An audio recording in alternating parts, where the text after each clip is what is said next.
Hello friends, Radhe Radhe, good morning. आज मैं एक और कहानी आपके साथ शेयर करूंगी, पप्पू और बिस्कुट। पप्पू को सर्दियां पसंद हैं। सर्दियां आती हैं तो मूंगफलियां भी आती हैं। खूब भुनी करारी मूंगफलियां जेब में भरो और मज़े में कुड़कुड़ खाते रहो। आहा, क्या मज़े का स्वाद है। और सिर्फ मूंगफलियां ही क्यों, सर्दियों की एक ख़ास चीज़ और पसंद है पप्पू को। सो इधर जब से सर्दियां आई है उसके मुंह से बार बार निकलता है, मम्मी चाय बिस्किट चाय बिस्किट। क्योंकि बच्चों को चाय बिस्किट कुरकुरे चिप्स वगैरह तो बहुत पसंद होते हैं, तो पप्पू को भी ये चीज़ें बहुत पसंद थी। और सर्दियों में तो वैसे भी खाना पीना तो लगा रहता है। गर्मियों में होता है कि हाय ये नहीं खाना वो नहीं खाना। और बच्चों के तो नखरे, हम भी बच्चे थे तो बहुत नखरे थे। हाँ पप्पू, लाऊंगी तेरी पसंद के बिस्किट, उसकी मम्मी कहती है हंसकर। और फिर अपने काम में लग जाती है। पर भला अपने लाडले पप्पू की फरमाइश वे कैसे भूल सकती है। मम्मी ने पप्पू के लिए तरह तरह के बिस्कुट खरीदे, पर जब वह खाने बैठता है तो मन ही मन कहता है कि इसमें वो बात नहीं।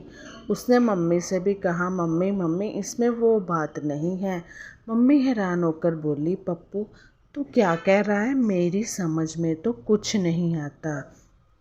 आखिर इसमें क्या बात नहीं है। पप्पू एक क्षण रुककर कुछ सोचने लगा, फिर बोला, मम्मी एक बार आप बेकरी में खुद जाकर बनवा कर लाई थी ना नमकीन और मीठे बिस्कुट। वह बड़े ही ज़्यादा कुरकुरे और खस्ता थे। बुद्धू, वह बेकरी तो अब हमारे घर से बहुत दूर चली गई है, रामनगर में।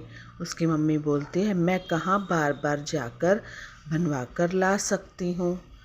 मतलब कि रामनगर में मैं कहाँ जाऊँगी। मम्मी थोड़ी खींच गई, तो मम्मी मैं चला जाऊँगा। पप्पू झिझकता हुआ बोला, तू इतनी दूर। मम्मी को हैरानी हुई, क्यों नहीं मम्मी, बस आप मुझे एक बार दिखा दो। पप्पू ने ज़िद पकड़ ली। मम्मी समझ गई, अब तो कुछ ना कुछ करना होगा, वरना पप्पू की ज़िद से राम बचाए। उन्होंने उसी दिन एक बड़े से टिन में आटा, घी और दूसरा सामान लिया। फिर पप्पू के साथ रिक्शा पर बैठकर श्यामनगर चली गई। श्यामनगर उनके घर से बहुत ज़्यादा दूर हो गया था। पहली बात और होती थी कि तब वो पास होता था। वहाँ रामू भाई बेकरी वाले की दुकान थी। दुकान पर बाहर ही रामू भाई दिख गए, खूब मस्त मौला, चेहरे पर चौड़ी मुस्कान। पप्पू की मम्मी को देखकर बोले, अरे बहन जी, इस बार तो आप बहुत दिनों में आई हो, क्या आप भूल गई हो रामू भाई के बिस्किट। पप्पू की मम्मी ने हंसकर कहा, ना ना बा रामू भाई, भूल कैसे सकती हूँ, मगर घर के जो तमाम काम रहते हैं ना, उनमें से फुर्सत ही नहीं मिल पाती। फिर हमारे घर से श्यामनगर दूर भी तो है, तो मैं कैसे आऊँ रोज़ रोज़। इस बार भी शायद ना आ पाती, पर पप्पू ने तो ज़िद ठान ली कि मम्मी मम्मी मुझे तो वही बिस्कुट खाने हैं, वह खूब खस्ता है, करारे हैं, और आप जो दूसरे बिस्कुट लाती हो उनमें वो बात नहीं होती। सुनकर रामू भाई हंसने लगे, खुश होकर बोले, वाह यह तो मेरी जीत हो गई बहन जी। कुछ देर बाद उन्होंने कहा, देखो बहन जी, बच्चा यह नहीं जानता कि बेकरी कितनी दूर है, यहाँ की इसमें कितनी मुश्किल आएगी। बच्चा तो सिर्फ यह जानता कि इसका स्वाद बड़ा अच्छा है, ये खस्ता है, यही तो मैं चाहता था।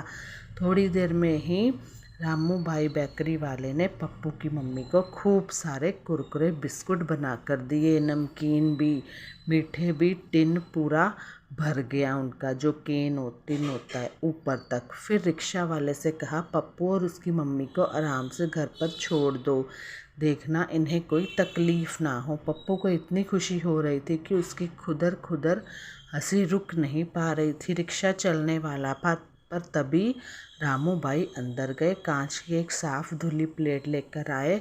उसने 2 बिस्कुट मीठे 2 नमकीन रखकर कहा, अब ये आप देखिए उन्होंने क्या कहा कि अगर पप्पू यहीं चक्कर इन्हें पास कर दे तो रामू भाई का जी खुश हो जाएगा। पप्पू का तो मन कर ही रहा था बिस्कुट खाने को। उसने झटपट बिस्कुट खाए और मज़े में सिर हिलाते हुए बोला, वाह रामू भाई, क्या कहने, बिस्कुट बहुत स्वाद और कुरकुरे हैं, यानी बिस्कुट पास। रामू भाई ने आंखें चमकाते हुए पूछा, पास, फर्स्ट क्लास पास। पप्पू हंसा तो उसकी मम्मी भी हंस दी और साथ ही रामू भाई भी, रिक्शा वाला भी हंस रहा था। रामू भाई को कुछ याद आया। जब अब रामू भाई को कुछ याद आया तो उनकी आंखें भी थोड़ी सी नम हो गई। फ़ौरन अंदर गए, एक प्लेट में 4 बिस्कुट लाकर रिक्शा वाले को भी पकड़ा दिए। बोले, रामू भाई की दुकान पर आया है तो ज़रा उनके बिस्कुट का स्वाद तो तू भी देख लेना। रिक्शा वाला जो श्याम भाई खुश हुआ, हंसते हंसते बोला, रामू भाई बेकरी वाले को हमारा जय हिंद। रामू भाई की बेकरी में काम करने वाले कारीगर भी खुश थे। उनमें एक बड़ा ही हंसमुख कारीगर था, संता। वो वो भी उसे जो पप्पू था बहुत अच्छा लगता था। संता को भी पप्पू को संता अच्छा लगता। बोला, पप्पू फिर आना, तुम्हारे आने से तो पूरी बेकरी चहकने लगी, हम सबका दिल खुश हो गया। जब वह चलने लगे तो रामू भाई ने कहा, सुनिए बहन जी, अगर आपको यहाँ आने में दिक्कत हो तो मैं संता को भेज दिया करूँगा। हर महीने की 1 तारीख को ये आपके पास आ जाएगा और आप इसको बिस्कुट नमकीन के कोई भी ऑर्डर दे सकते हो, आपको कोई दिक्कत नहीं होगी। इतना सुनते पप्पू की माँ खुश हो गई। भी और क्या चाहिए, आप सामान दे दे, वह बिस्कुट बनवाकर खुद ही घर पर छोड़ आएगा ताकि हमारा पप्पू खुश रहे। सुनकर पप्पू के चेहरे पर मुस्कान आ गई। उसकी मम्मी भी खुश होकर बोली, वाह रामू भाई, ऐसा हो जाए तो बहुत अच्छा। अगले दिन सुबह सुबह पप्पू ने खूब मज़े लेकर चाय के साथ बिस्कुट खाए। घर में सभी को वे अच्छे लगे क्योंकि खस्ता थे, कुरकुरे थे और पप्पू को ज़्यादा।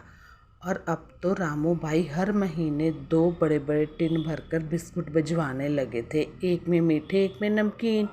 पूरी सर्दियाँ पर पप्पू ने खूब खाए बिस्किट। फिर एक दिन बिस्कुट खाते खाते कविता बनाई, खूब कुरकुरी कविता, कुरकुरे बिस्कुटों जैसी, मज़े मज़े में उसे गाने लगा। खाए मैंने खूब कुरकुरे बिस्कुट खाए, झटपट झटपट चटपट चटपट खाए जी, खाए मैंने जी भर बिस्कुट खाए। क्योंकि बच्चों को खाने पीने का तो शौक होता ही है, खासकर ये बिस्किट्स वगैरह। खाए नन्ही चिड़िया ने भी छिटपुट छिटपुट खाकर बोली, टीवी टुट टुट आहा आहा कितने अच्छे रामू भाई के ये बिस्किट। मम्मी ने पप्पू की यह कविता सुनी तो वह भी खूब हंसी, बोली, अगली बार रामू भाई की बेकरी में चलेंगे तो उन्हें भी सुनाना, सुनकर खूब खुश होंगे। सुनकर पप्पू भी मुस्कुराने लगा। फिर बोला, मम्मी मैं ये कविता एक पन्ने पर लाल नीले हरे कलर से लिख लेता हूँ। इस बार रामू भाई की बेकरी पर चलेंगे तो जहाँ वह बैठते हैं उसी दीवार पर टेप से चिपका दूंगा। फिर तो रामू भाई के साथ साथ आने जाने वाले भी पढ़ लेंगे। वेरी गुड, यह हुई ना बात, कहकर मम्मी ने प्यार से पप्पू की पीठ थपथपा दी। तो कैसे लगी मेरी स्टोरी मुझे ज़रूर बताइएगा। Bye bye, take care, have a nice day.